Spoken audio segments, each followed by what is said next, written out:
নমস্কার বন্ধুরা, আজকে রূপার রান্নাঘরে সবাইকে স্বাগত জানাই। তো আজকে আমি বানাবো চর্বিযুক্ত খাসির মাংস পাতলা ঝোল। তো আমি মাংসতে সমস্ত মশলা মাখিয়ে নেব। দেখো, মাংস ঢেলে দিলাম। এবার আমি দেবো মশলা, যেটার মধ্যে করে রেখেছি আদা, জিরে, রসুন, পেঁয়াজ, লঙ্কা সব একসঙ্গে পেস্ট করে রেখেছি। এই মশলাটা আমি দিয়ে দেবো।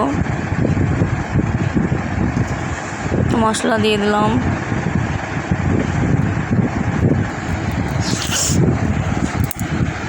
তারপর দেব পেঁয়াজ দিয়ে দিলাম। এবার দেব লবণ,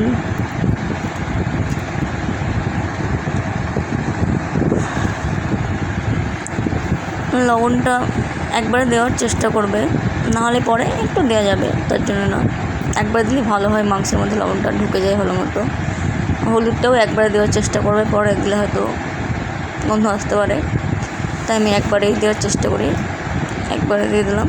এবার দিয়ে দেবো তেল, তারপর দেবো একটু টক দই,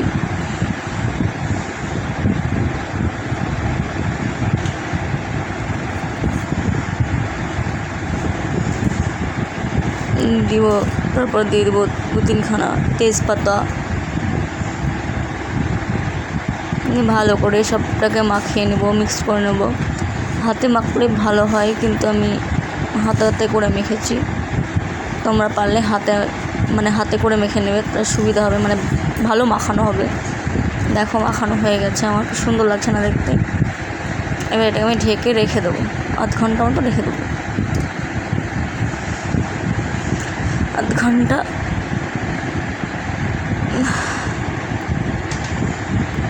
দেখো, আমার 0.5 ঘন্টা হয়ে গেছে, আমি ওটা রেখে দিয়েছি। আমি এবার আলুগুলো ভেজে নেবো। মাংসতে আমি আলু দেবো। তেল দিয়ে দিলাম। এবার আলুগুলো ছেড়ে দেবো। আলুগুলো আমি বেশি বড়ও না, বেশি ছোটও না, মাঝারি টাইপের কেটে নিয়েছি। আলুগুলো একটু লালচে করে ভেজে নেব।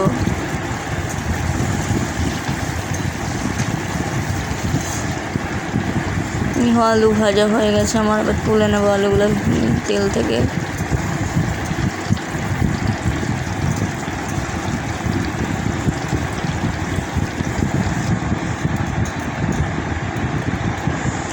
আলু ভাজা হয়ে গেছে, আমি তুলে নিলাম। এবার এই তেলের মধ্যে দিয়ে দেবো 2 শুকনো লঙ্কা,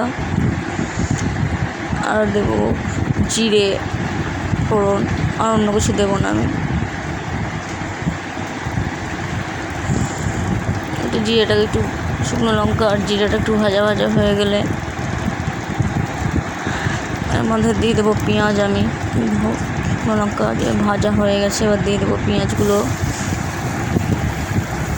পেঁয়াজটাকে একটু লাল লাল করে ভেজে নেব।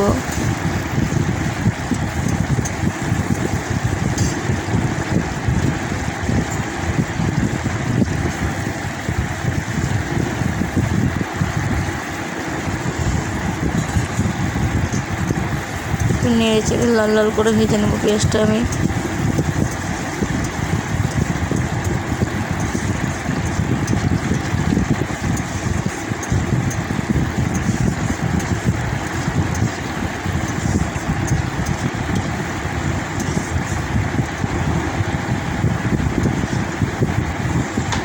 দেখো, লাল লাল করে ভেজে নিয়েছি পেঁয়াজ আমি। এবার দিয়ে দেবো এর মধ্যে মাংস,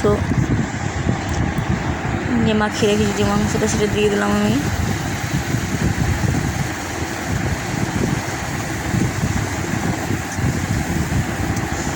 এবার ভালো করে কষবো আমি মাংসটাকে, যে জলটুকু আছে সেটা শুকিয়ে যাবে।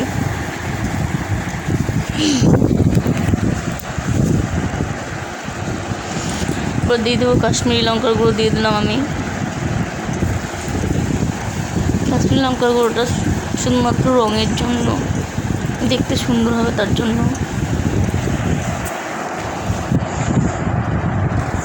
দেখো, আমার কষা অনেকটা হয়ে এসছে, দেখো তেল ছেড়ে দিয়েছে। এবার আমি এর মধ্যে আলু দিয়ে দেবো,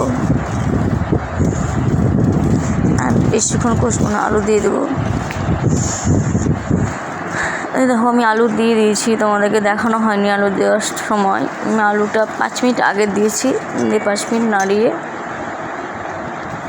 প্রেশার কুকারে দিয়ে দেবো। বেশিক্ষণ নাড়বো না আলু দেওয়ার পর, তাহলে আলুটা একবারেই গলে যাবে, যেহেতু প্রেশার কুকারে দিব আমি।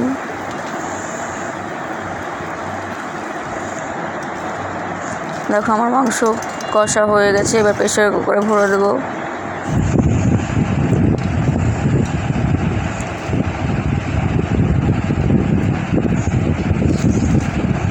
তোমরা কড়াই সিদ্ধ করলেও পারবে, কিন্তু আমার কাছে অত টাইম ছিল না, তাই আমি প্রেশারে ভরেই সেদ্ধ করে নিচ্ছি। তো গরম জল করে নিয়ে একটু দিয়ে দিলাম, গরম জলটা দিলে একটু ভালো হয়। একটু পাতলা ঝোল করবো, তার জন্য একটু জলটা বেশি দিলাম। দেখো সিটি পড়ে গেছে, সিটি হয়ে গেছে আমার। দেখো দেখো মাংসটা এখনও ফুটছে, বন্ধ হয়ে গেছে অথচ ফুটছে। দেখো এখনও কালারটা সুন্দর এসছে না, খেতেও সে সুন্দর হয়েছিল। তোমরা একবার বাড়িতে বানিয়ে দেখবে, সত্যিই খুব ভালো লাগবে এইভাবে রান্না করে।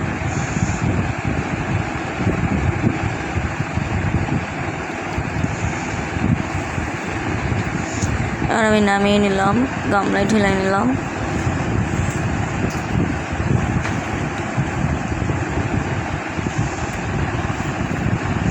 তো আমার রান্নাটা তোমাদের কেমন লাগলো আমাকে কমেন্টে জানিও, আর আমার চ্যানেলটাকে সাবস্ক্রাইব করে দিও, লাইক কমেন্ট শেয়ার করে দিও। তো আজকের মতো টাটা।